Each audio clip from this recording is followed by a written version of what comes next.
संस्कारी बेटी।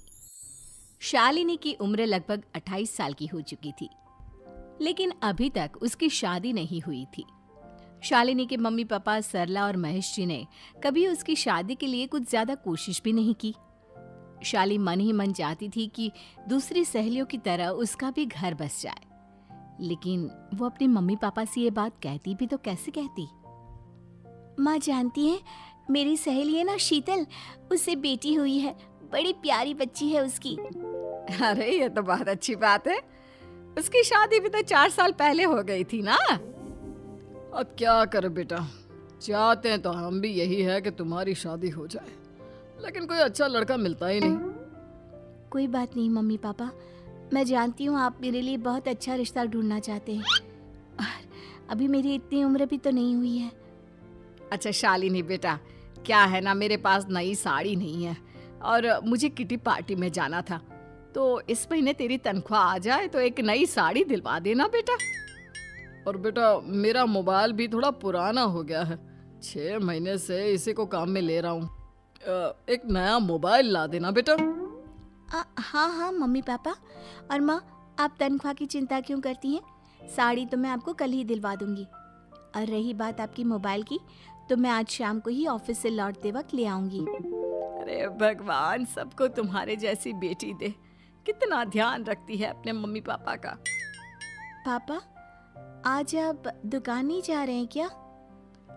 वो क्या है ना बेटा, मेरे सर में जरा दर्द हो रहा है, इसलिए आज दुकान जाने का मन नहीं है। पापा दवाई ले लीजिए, और अगर हो सके तो चले जाइए। इस तरह दुकान बंद रहेगी तो ग्राहक आना बंद कर देंगे ना। अरे बेटा, तेरे पापा की अब उम्र हो चली है, और तू है ना हमारी कमाऊ बेटी, इतनी अच्छी नौकरी करती है, हमारा ख्याल रखती है, तेरे पापा को चिंता करने की क्या जरूरत भला है? ठीक है पापा, आप अपना ध्यान रखिए, मैं ऑफिस से लौटते वक्त आपका फोन ले आऊंगी। और माँ, आपकी साड़ी हम कल लेकर आएंगी। शालिनी के जाने के बाद क्या करे, शालिनी के लिए सच में कोई लड़का ढूंढकर उसकी शादी करवानी है क्या? अरे पागल हो गई हो क्या? वो शादी करके इस घर से चली गई तो हमारे खाने के लिए पैसे कहाँ से आएंगे? जानती हूँ वैसे भी आपको ना दुकान पर जाने में, काम करने में आलस आता है, अच्छे से पहचानती हूँ आपको। हाँ तो क्या हुआ, बेटी नौकरी करती है, जब बच्चे माँ बाप की कमाई पर मजाक कर सकते हैं, तो क्या माँ बाप बच्चों की कमाई पर थोड़े दिन चैन से जी नहीं सकते? अरे वो तो हम जी रहे हैं ना, देखा ना हमारी बेटी एक ही बार में हमें मोबाइल और साड़ी दिलाने के लिए कैसे फट से तैयार हो गई। एक दिन सरला की एक पड़ोसन अपने भतीजी का रिश्ता लेकर सरला के घर आती है। सरला बहन, ये मेरा भतीजा है प्रशांत, इसके लिए रिश्ता ढूंढ रही थी बहुत दिन से। अचानक से तुम्हारी बेटी का ख्याल आया, इतनी सुंदर और अच्छी नौकरी वाली लड़की है, मुझे तो बहुत पसंद है। अरे तुम्हारे पसंद करने से क्या होता है, मेरी बेटी को भी तो तुम्हारा भतीजा पसंद आना चाहिए ना। हाँ, ऐसे थोड़ी ना कि तुम्हें हमारी लड़की पसंद आ गई और हमने रिश्ता कर दिया। मेरा भतीजा बहुत बड़ी कंपनी में जॉब करता है। अंकल जी, मैंने आपकी बेटी को देखा है और वो मुझे बहुत पसंद है। हाँ, तुम्हें तो पसंद है, लेकिन हमें भी तो उससे एक बार पूछना पड़ेगा ना। तो बुलाइए ना शालिनी को, उससे पूछ लेते हैं कहाँ है वो। ऑफिस गई है और उसको आने में अभी देर लगेगी। लेकिन तभी शालिनी ऑफिस से आ गई। ये लीजिए, शालिनी भी आ गई, अब आमने सामने ही बात कर लेते हैं। आओ आओ शालिनी बेटा, इससे मिलो, मेरा भतीजा प्रशांत प्राइवेट कंपनी में अच्छी जॉब करता है। अब बेटा, तुम्हें ये लड़का पसंद है क्या? देखो बेटा, सोच समझ कर हाँ करना, तुम्हारे ऊपर कोई जबरदस्ती नहीं है। मम्मी पापा, प्रशांत की जॉब और उसकी बातें सुनकर मुझे तो काफी अच्छा लगा, मैं उससे शादी करने के लिए तैयार हूँ। ये लो, सारा मामला यहीं के यहीं निपट गया, लड़का और लड़की राजी हैं, तो अब हमें क्या। सरला की पड़ोसन और प्रशांत वहां से चले जाते हैं। अगले दिन, क्या हुआ मम्मी पापा, आप इतने उदास क्यों लग रहे हैं? वो क्या है ना बेटा, तुमने शादी के लिए हाँ कर दी उस लड़के के साथ। तो क्या हुआ माँ, उस लड़के में कोई खोट है क्या? आपको वो पसंद नहीं? अरे नहीं नहीं बेटा, जिसमें तुम्हारी खुशी उसमें हमारी खुशी। हमें भी लड़का पसंद है। तो फिर क्या बात है? अगर कुछ भी है तो आप मुझे बता सकते हैं। तुम्हारी माँ ये सोच सोच कर परेशान है कि तुम्हारे बाद हमारा क्या होगा। तुम हमारी इकलौती बेटी हो, हमारा बुढ़ापा कैसे कटेगा।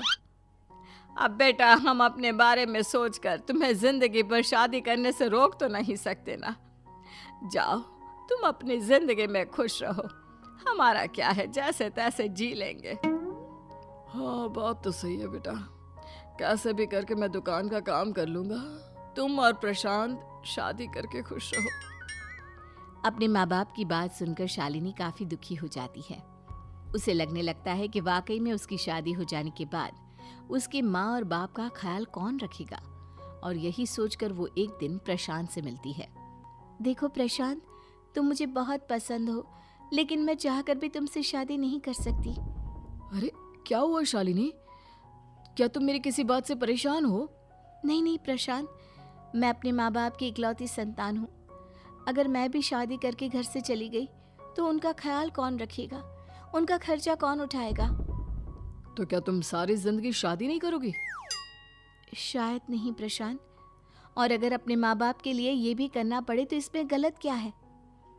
प्रशांत की सारी बात जाकर सरला की पड़ोसन यानी कि अपनी बुआ को बता देता है। ये सरला तो बड़ी चालाक निकली। प्रशांत, वो अपनी बेटी के साथ खेल खेल रही है। कैसा खेल? आप क्या कहना चाहती हैं? अरे शालिनी बहुत सीधी और संस्कारी लड़की है, लेकिन ये सरला और महेश एक नंबर के चालाक। बुआ जी, आपकी बात सही है, लेकिन अपनी बेटी के साथ भला कोई क्यों चालाकी करेगा?